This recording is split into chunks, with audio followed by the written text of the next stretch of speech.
பிஸ்மில்லாஹ்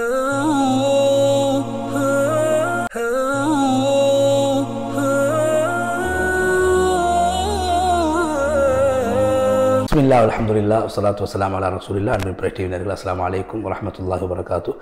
பிரேட்டிவி வழங்கும் மனாபில் இஸ்லாம் நிகழ்ச்சியின் ஊடாக நாங்கள் மீண்டும் இணைந்திருக்கின்றோம். இஸ்லாமிய புனித ஸ்தலங்களில் நிகழ்த்தப்படுகின்ற ஹுத்பாக்களை மொழிபெயர்த்து வழங்குகின்ற இந்த நிகழ்ச்சியை பல வருட காலங்களாக நேர்களுக்கு பிரேட்டிவி வழங்கி வருகிறது. அந்த அடிப்படையில் வளமை போன்ற இன்றைய தினத்திலும் முதலாவதாக புனித மக்கா முக்கர்ரமாவுடைய ஹுத்பாவை நேர்களுக்கு மொழிபெயர்க்கின்றோம். ஹுத்பாவை ஹத்தீப் உசாமா பின் அப்துல்லா ஹையாத் ஹஃபிதஹுல்லாஹ் நிகழ்த்தியிருந்தார்கள். ஹுத்பாவின் தலைப்பு, ஒரு வருடத்தை நாங்கள் பூர்த்தி செய்து இன்னும் ஒரு வருடத்தை நாங்கள் எதிர்பார்த்திருக்கின்றோம். இந்த நேரத்தில் நாங்கள் சென்ற வருடம் நாம் செய்த விடயங்கள், செய்யாத விடயங்களை பரிசீலனை செய்ய வேண்டும் என்ற தலைப்பை கொண்டதாக இருக்கிறது. காலங்கள் செல்ல செல்ல வாழ்க்கையில் மாற்றங்களையும் படிப்பினைகளையும் ஏற்படுத்திக் கொள்ள வேண்டும் என்று அமைந்திருந்தது. அல்லாஹ்வை புகழ்ந்து நபி ஸல்லல்லாஹு அலைஹி வஸல்லம் அவர்கள் மீது ஸலவாத்து ஸலாம் சொல்லி தக்வாவை வலியுறுத்தியதன் பின்பு, அல்லாஹ்வுடைய அடியார்களே, காலம் ஒரு வருடம் பூர்த்தியாகி செல்கின்ற போது கவலை ஏற்படுகிறது. அது இந்த உலகத்தை விட்டு நாம் பிரியக்கூடிய நாளை நெருங்கியிருக்கிறோம் என்பதை உணர்த்தக்கூடியதாக அமைந்திருக்கிறது. எங்களுக்கு வழங்கப்பட்ட காலத்தில் ஒரு வருடத்தை நாங்கள் பூர்த்தி செய்துவிட்டோம். நிலைமைகள் மாறிக்கொண்டே இருக்கிறது. இந்த உலகத்தில் இந்த காலங்கள் செல்ல செல்ல சோதனைகளும் பிரச்சனைகளும் அதிகரித்து கொண்டே இருக்கும். அதே போன்று பராமுகமாக இருக்கக்கூடியவர்களுக்கு இரவுகளும் பகல்களும் கழிவது அது அவர்களுக்கு சர்வசாதாரணமாக இருக்கும். ஆனால் அகப்பார்வை உள்ளவர்கள், அல்லாஹ்வுடைய சிந்தனையோடு வாழக்கூடியவர்களுக்கு காலங்கள் மாற்றமடைவது, காலங்கள் செல்வது, கலைந்து விடுவதன் மூலமாக அவர்கள் படிப்பினை பெறுவார்கள், வாழ்க்கையில் திருத்தங்களை உண்டு பண்ணிக்கொள்வார்கள்.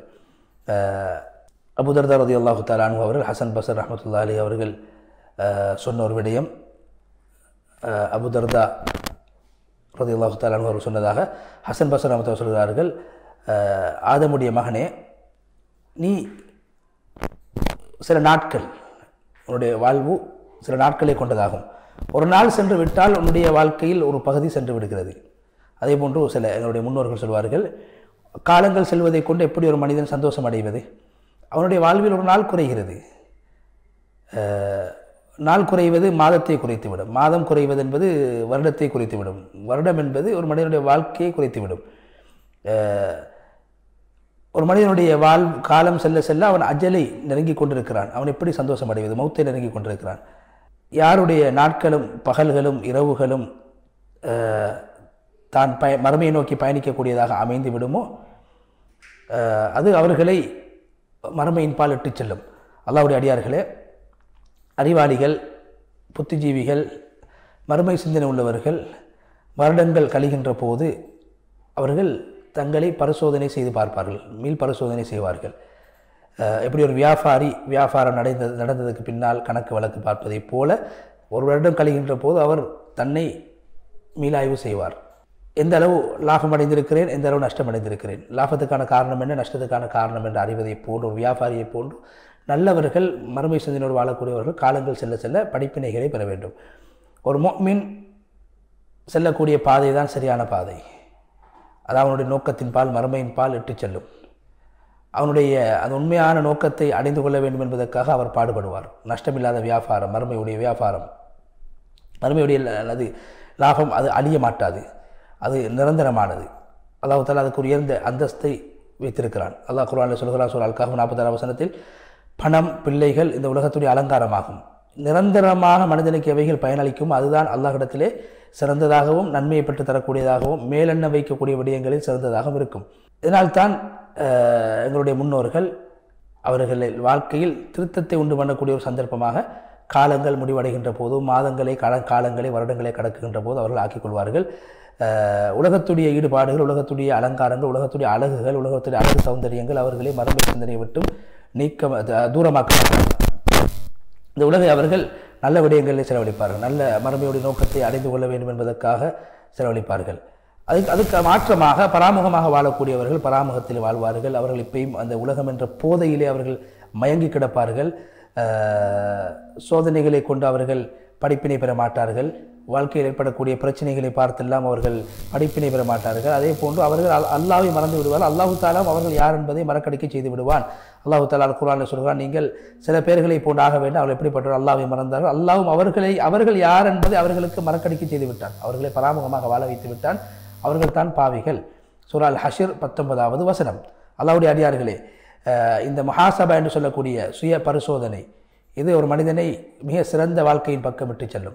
எப்போதும் ஒரு மனிதன் தன்னுடைய வாழ்வை மீள் பரிசோதனை செய்து கொண்டே இருக்க வேண்டும். எங்கு குறை ஏற்பட்டிருக்கிறது, எங்கு கோளாறு இருக்கிறது, எங்கு தவறு நடந்திருக்கிறது என்பதை அவர் சிந்தித்து பார்த்து செயல்பட்டு வாழ்க்கையில் மாற்றத்தை உண்டு பண்ணிக்கொள்வது அவருடைய மிகவும் மறுமையுடைய வாழ்வுக்கு, அது மறுமையுடைய வாழ்வை சம்பாதிப்பதற்கு அது மிக உதவியாக ஆகிவிடும். அவருடைய இறுதி முடிவை நல்லதாக ஆக்கிவிடும். அல்லாஹ் குர்ஆன் சூரா அல்-அன்கபூத் 69வது வசனத்தில் சொல்கிறார், யார் எங்களுடைய விடயங்களிலே முயற்சி செய்வார்களோ அவர்களுக்கு நாங்கள் எங்களுடைய பல பாதைகளை திறந்து கொடுப்போம். நிச்சயமாக அல்லாஹ் தஆலா உபகாரம் செய்யக்கூடியவர்கள் இருக்கின்றான். அதே போன்று அந்த சுய பரிசோதனை, வாழ்வை மீளாய்வு செய்து பார்ப்பது, வாழ்க்கையில் நடந்த விடயங்களை பார்ப்பது என்பது அதன் பக்கம் தேவை ஒரு மனிதனுக்கும் இருக்கிறது. அது தனிநபர்களுக்கோ அல்லது கூட்டத்துக்கோ மாத்திரம் சொந்தமானதல்ல. முழு உம்மத்தும் மீள் பரிசோதனை செய்வதின் பக்கம் தேவை உள்ளவர்களாக இருக்கிறார்கள். இன்னொரு வருடத்தை நாங்கள் முடிவுக்கு கொண்டு வருகிறோம், இன்னொரு வருடத்தை நாங்கள் எதிர்பார்த்து கொண்டிருக்கிறோம். எனவே என்னுடைய நோக்கங்களை விசாலப்படுத்தக்கூடிய மீளாய்வு எங்களுடைய வாழ்க்கையில் கட்டாயமாக தேவைப்படுகிறது. அல்லாஹ் தஆலா குர்ஆன் சூரா யா ஈமான் கொண்டவர்கள், அல்லாஹ் பயந்து கொள்ளுங்கள், நாளை மறுமையுடைய நாளுக்காக வேண்டி உங்களுடைய கரங்கள் எதை செய்திருக்கிறது, ஒவ்வொரு ஆத்மாக்கள் எதை முற்படுத்தி அனுப்பியிருக்கிறார்கள் என்பதை பார்க்க வேண்டும். அல்லாஹ் பயந்து கொள்ளுங்கள், நிச்சயம் அல்லாஹ் தஆலா நீங்கள் செய்வதை நன்கறிந்தவனாக இருக்கிறான் என்று சொல்லி குத்பாவுடைய முதல் பகுதியை விட்டு விடைபெற்று சென்று குத்பாவுடைய 2வது பகுதியில் அல்லாஹ்வை புகழ்ந்து நபி ஸல்லல்லாஹு அலைஹி வஸல்லம் அவர்களின் ஸலவாத்து ஸலாம் சொல்லி தக்வாவை வலியுறுத்தியதன் பின்பு அல்லாஹ்வுடைய அடியார்களே, சுய பரிசோதனை என்பது ஒரு மனிதனுடைய புத்தி பூர்த்தியாக இருக்கிறது என்பதற்கு அடையாளமாகவும், அவன் வெற்றியின் நோக்கங்களை அடைந்து கொள்வதற்கு அவன் உற்சாகமாக இருக்கிறான் என்பதற்கும் அடையாளமாக, அவன் வாழ்க்கையில் வெற்றியை நோக்கி பயணிக்கிறான் என்பதற்கு ஒரு அடையாளமாக அமைந்திருக்கிறது. ஒவ்வொரு மனித அறிவாளியும் தன்னுடைய நஃப்ஸோடு கொஞ்ச நேரம் அமர வேண்டும், உரையாட வேண்டும், பரிசோதனை செய்ய வேண்டும். ஒவ்வொரு கட்டங்களை கழிக்குகின்ற போது, ஒவ்வொரு விடயத்தை முடித்துக் கொள்கின்ற போது அவர் அதை பார்க்க வேண்டும். அவர் வாழ்க்கையில் நிரந்தரமாக தொடர்ச்சியாக நல்ல விடயங்களில் ஈடுபட வேண்டுமாக இருந்தால் மீளாய்வு கட்டாயம் செய்ய வேண்டும், சுய பரிசோதனை செய்ய வேண்டும். உலகத்தில் வெற்றி அடைவார், மறுமையிலும் வெற்றி. அல்லாஹ் பயந்து கொள்ளுங்கள்.